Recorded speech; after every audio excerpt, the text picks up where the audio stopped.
sejam bem-vindos para mais uma aula de Geografia. Sou a professora Anaíse e hoje falaremos sobre urbanização.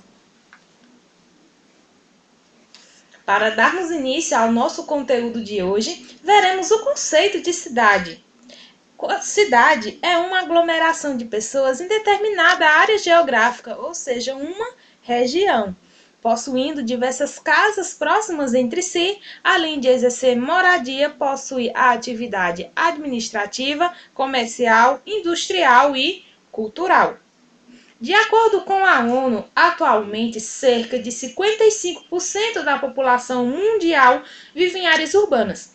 Você pode até achar pouco, mas em outros países subdesenvolvidos, cuja industrialização ainda não é tão acelerada, essa taxa de urbanização ela retarda um pouco, fazendo com que o dado global fique nessa margem aqui. Mas há uma expectativa desse aumento para 70% até o ano de 2050. E os dados internos do Brasil é que 80% da população brasileira vive em áreas urbanas. E o histórico da urbanização? Você pode até pensar, que é uma coisa nova, uma coisa da atualidade, mas porém é uma coisa que já vem em séculos atrás. O processo de urbanização ganha ênfase com a primeira Revolução Industrial por volta de 1780. A Inglaterra foi a pioneira com tal processo e durante a Segunda Revolução Industrial, nos meados de 1850, a mesma já apresentava 50% de sua população em meio urbano. Durante os meados do século XX, a industrialização ganha novos receptores, expandindo-se para outros continentes, tais como a América, a África, a Ásia e a Oceania. Mas tal processo de industrialização em outros continentes, que são esses aqui, tinha como fim combater a influência socialista. Então, se você lembra lá das aulas de história, lá da Guerra Fria, o capitalismo não queria perder sua hegemonia global. Então, ele fazia acordos comerciais, econômicos com esses continentes aqui, levando a industrialização para esses países. E quando a industrialização cresce, a urbanização também aumenta. Esta imagem nos traz a urbanização em Londres. E a urbanização agora no século XX, ou seja, esse tempo de 1900. Até meados do século XX, ou seja, no início do século XX, a urbanização era um fenômeno típico de países desenvolvidos e industrializados, ou seja, os países europeus e os Estados Unidos e entre outros. Em mesmo século, países subdesenvolvidos detinham maior parte de sua população em zona rural, ou seja, os países subdesenvolvidos, como exemplo Brasil, Argentina e entre outros, detinham maior parte de sua população em zona rural. Como o Brasil, que em 1940 apresentava uma taxa de 31% de urbanização. Então, é uma taxa muito pequena para o Brasil, comparando-se aos dias de hoje.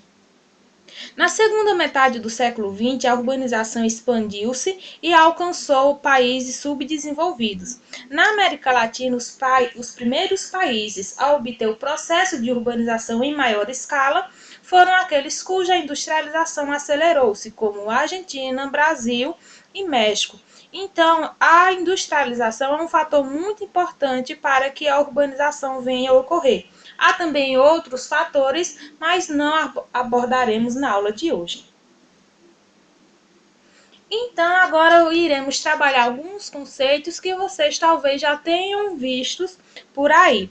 Então, começamos com conurbação. E o que danado é isso? Conurbação caracteriza-se pelo encontro físico de duas cidades ou mais, ocasionada pela expansão horizontal, ou seja, a expansão para os lados, o crescimento para os lados. Então, se você vê o nome expansão vertical relacionada com conurbação, então está errado, sempre vai ser horizontal. Este processo ocorre quando as cidades passam a desenvolver serviços mais complexos, poder econômico, forte industrialização e entre outros. Esse processo pode trazer benefícios econômicos para a população, porém pode apresentar problemas administrativos e ambientais. Então, aqui, para deixar mais claro, se você mora no interior, observe que ao redor, nos arredores da cidade, a criação de loteamentos. Então, isso caracteriza-se pela expansão horizontal. Então, quando duas ou mais cidades têm essa expansão horizontal simultaneamente, chama-se de conurbação. Então, aqui temos este exemplo lá em Minas Gerais. Deste lado é a cidade de Belo Horizonte e deste lado é a cidade de Contagem. Então, para quem nunca foi, às vezes você tem a impressão de que você está numa cidade só, mas você entra e sai de municípios diferentes. E como problemas administrativos, vejamos um aqui. Digamos que tenha um determinado buraco nesta via aqui. Então, a população que mora aqui nesta rua, nesta via, ela vai ligar para, digamos, por exemplo, a Prefeitura de Belo Horizonte. Então, lá em Belo Horizonte, vão dizer que é problema de Contagem. Contagem diz que também é da cidade de Belo Horizonte e fica nesse problema até que seja feita o recapeamento deste problema aí. Além, né, da expansão espontânea, né, que não tem o planejamento de locais certos para se construir e entre outros problemas.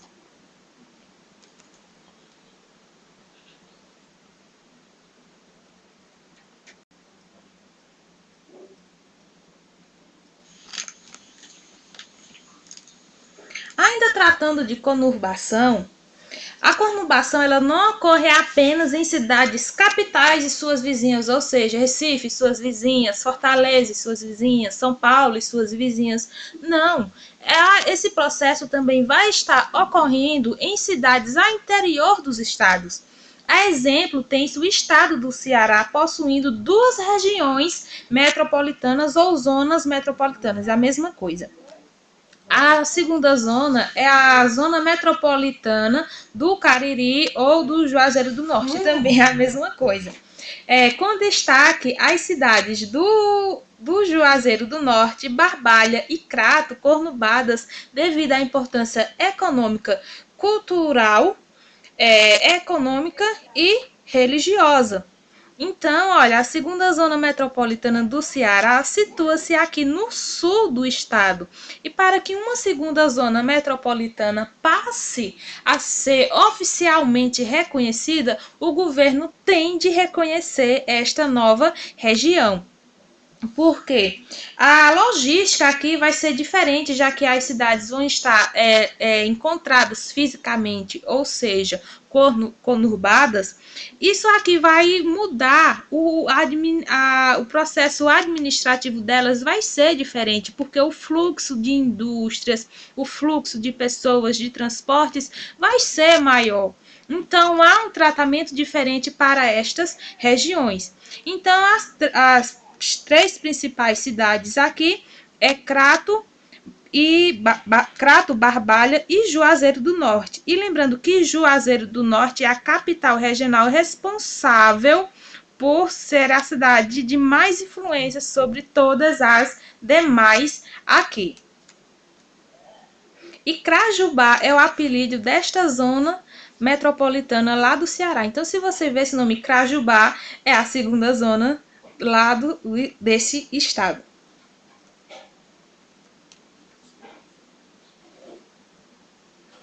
E aí, quando se fala de conurbação, também se fala de metrópole. Metrópole é uma palavra de origem grega. Metra, matriz, e polis, cidade, ou seja, a cidade mãe, a cidade matriz. As cidades metrópoles dispõem de grande quantidade de bens, serviços especializados e exercendo uma grande influência sobre as demais cidades. Então, quando se existe uma cidade que dispõe de grande quantidade de bens, de serviços especializados e exerce uma grande influência sobre as demais cidades, ela ganha o conceito de metrópole. E aqui, exemplo, temos a metrópole de São Paulo, lá no estado do São Paulo. Quando se falamos de conurbação e quando se falamos de metrópole, a gente fala de zona metropolitana ou região metropolitana. A região metropolitana caracteriza-se por uma área densamente povoada, ou seja, uma região que tem bastante gente, qual esta apresenta serviços mais especializados. Então, serviços especializados vai estar em comum com o conceito de zona metropolitana e metrópole.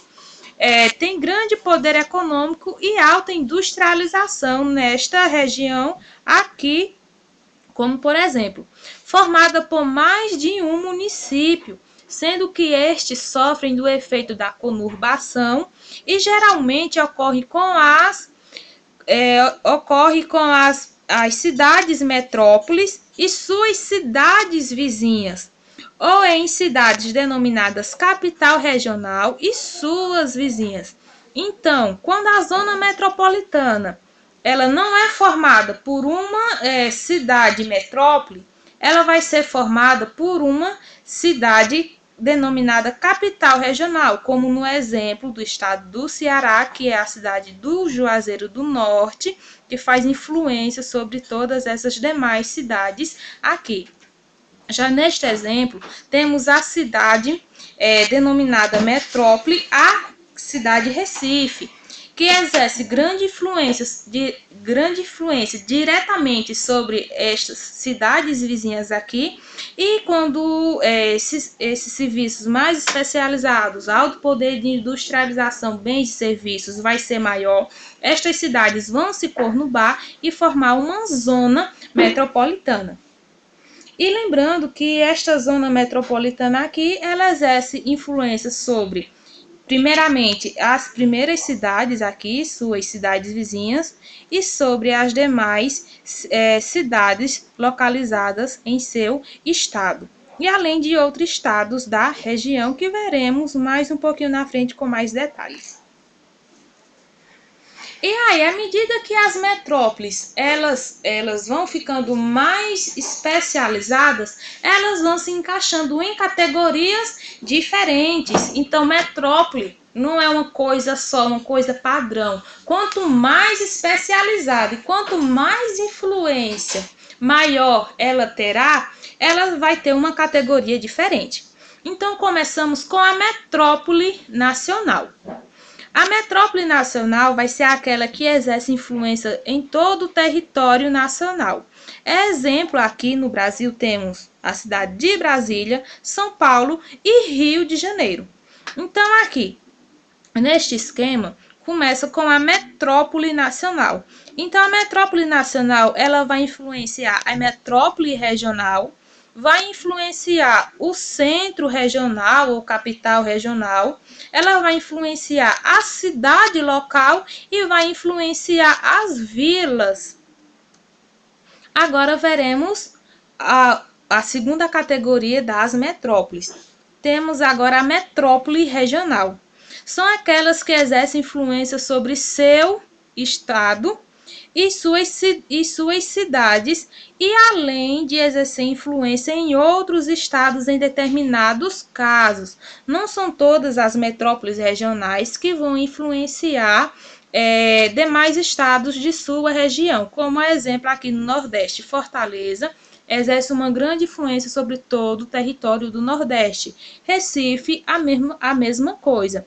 Porém, nem todas as outras metrópoles regionais do Nordeste vão influenciar toda essa região Nordeste. Então, aqui temos a metrópole regional. Ela tem influência da metrópole nacional, mas a metrópole regional ela não influencia a metrópole nacional. É a nacional que vai influenciar a regional. A metrópole regional vai influenciar o centro regional, ou capital regional, vai influenciar a cidade local e vai influenciar a vila. E em determinados casos, outros estados de sua região. A exemplo de metrópoles regionais, temos Salvador, Manaus, Recife, Belém, Fortaleza e entre outras. Agora temos a metrópole global. São aquelas que exercem influência mundial, ou seja, em todo o mundo, pois são sede de grandes empresas, bancos e tomadas de decisões e demais serviços. A exemplo temos Nova York, Tóquio, Londres, Paris, por isso a torrezinha aqui, São Paulo também é uma metrópole global e entre outras. E agora temos as cidades globais. Olha só, o termo de cidade global vai ser parecido com a metrópole global. Aqui, são aquelas que exercem influência mundial, pois são sede de grandes empresas, bancos e etc. Veja aqui. Refere-se àquelas responsáveis por sediar centro de fluxos financeiros, sede de empresas multinacionais, centro de tomadas de decisões internacionais, como na esfera econômica e política. É a mesma coisa, só que com palavras diferentes. Mas qual é a diferença entre cidade global e metrópole global? Olha só, essas cidades vai ser a mesma coisa, é o mesmo conceito. Mas qual é a diferença? Assim como nas metrópoles tem categorias diferentes, as metrópoles internacionais ou mundiais, elas também vão ter categorias diferentes, nível de influência maior e mais especializado. Aí ganha o nome de cidade global, mas porém o termo é a mesma coisa. A diferença é que quanto mais influência e mais serviços especializados, ganha-se categorias diferentes. E essas categorias aqui vão estar sendo chamadas de nível 1, 2 e 3. E se você ouvir um artigo um pouco mais diferente, um pouco mais desatualizado, vai estar sendo chamadas de níveis alfa, beta e ômega, mas é a mesma coisa. A diferença é que agora é nível 1, 2 e 3. No nível 1 temos Nova York, Londres e Tóquio. Então estas cidades vão estar influenciando todos os países do mundo, todas as outras cidades do mundo, pois tem tomadas de decisões mais específicas que têm grande influência sobre os demais países do globo. A nível 2 temos Paris, Los Angeles, Chicago, Hong Kong e Singapura, a exemplo. Lógico que tem mais, mas aqui são as principais. Vão estar influenciando internacionalmente, sim, mas seu nível de abrangência mundial limita-se um pouco mais em relação do que o nível 1. No nível 3, temos Joanesburgo, lá na África do Sul, temos Roma, Xangai, Pequim, temos São Paulo aqui também. São cidades de influência internacional, mas também com um nível de influência um pouco mais reduzido. Por que São Paulo está aqui? Porque São Paulo é centro de tomadas de decisões do bloco econômico do Mercosul, aqui na América do Sul, e também outros países, representantes de outros países, de outros continentes, vêm para a cidade de São Paulo para debater tomadas internacionais de esfera ambiental, econômica, política e entre outros.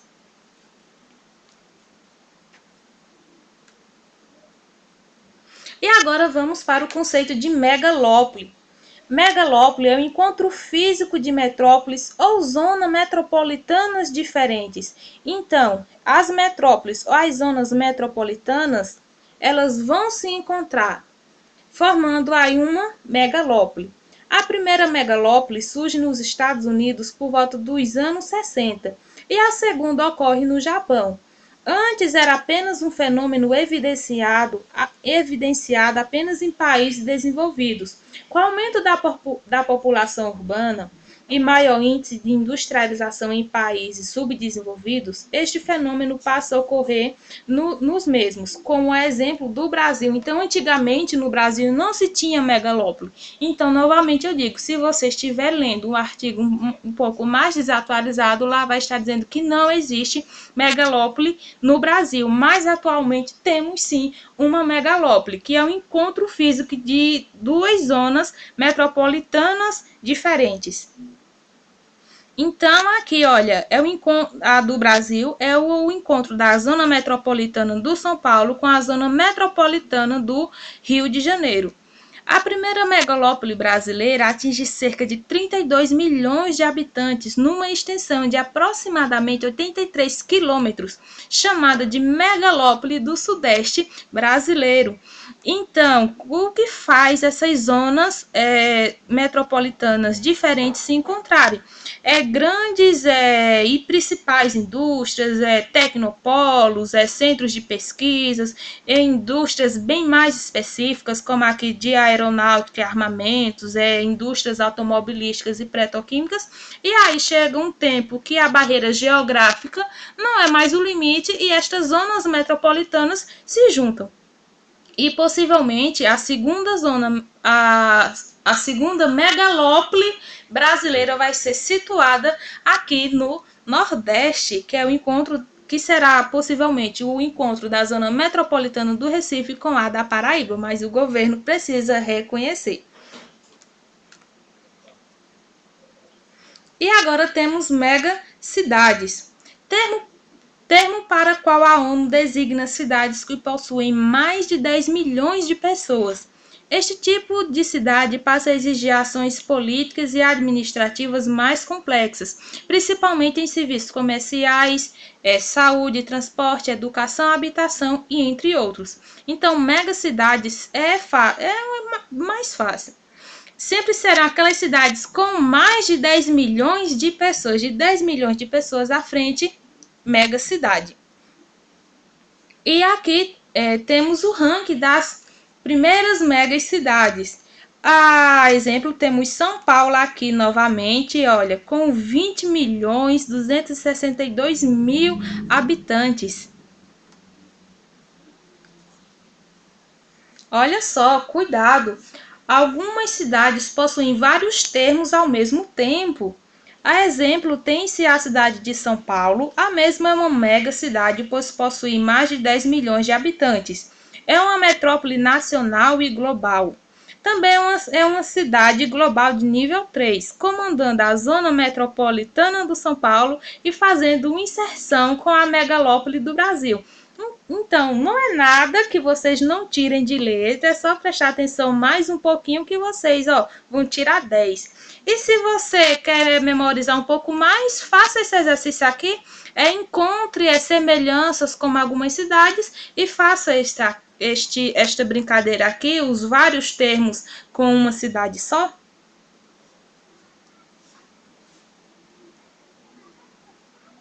E para terminar, agora veremos uma questão. Entende-se por conurbação. Letra A. A expansão vertical ocasionando problemas ambientais referentes à circulação do ar, ilhas de calor. Letra B. O encontro de duas ou mais cidades formando aglomerados urbanos intermunicipais. Letra C. Problemas gerados pela população sem moradia nas cidades. Letra D. Problemas urbanos referentes à ineficácia dos transportes públicos. Ou letra E. Processo de migração em massa de pessoas do campo para a cidade. Tempo.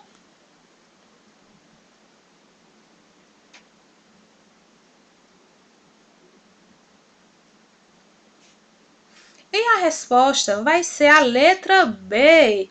O encontro de duas ou mais cidades formando grandes aglomerados urbanos intermunicipais. Por que não é a letra E? A expansão vertical. Então, olha, se você prestar atenção, aqui tem que ser horizontal. Então, se é vertical, então já está errado. ocasionando problemas ambientais referentes à circulação do ar, ilhas de calor. É um problema que ocorre nas grandes cidades, mas não é o que se trata de urbanização e também não é o conceito de conurbação. A gente quer saber o que é. Porque não é a letra C. Problemas gerados pela grande população sem moradia nas cidades é um problema, mas a gente não quer o problema, a gente quer o conceito. Problemas urbanos referentes à ineficácia dos transportes públicos é um problema, mas a gente não quer esse problema. A gente quer o conceito. Processo de migração em massa de pessoas do campo para a cidade. Não é o processo de migração em massa. Isso vai ser êxodo rural. A gente quer o conceito. Então, no processo de eliminação, ficamos com a letra B. O encontro de duas ou mais cidades formando grandes aglomerados urbanos intermunicipais. E esta foi a nossa aula de hoje. Bons estudos e até a próxima!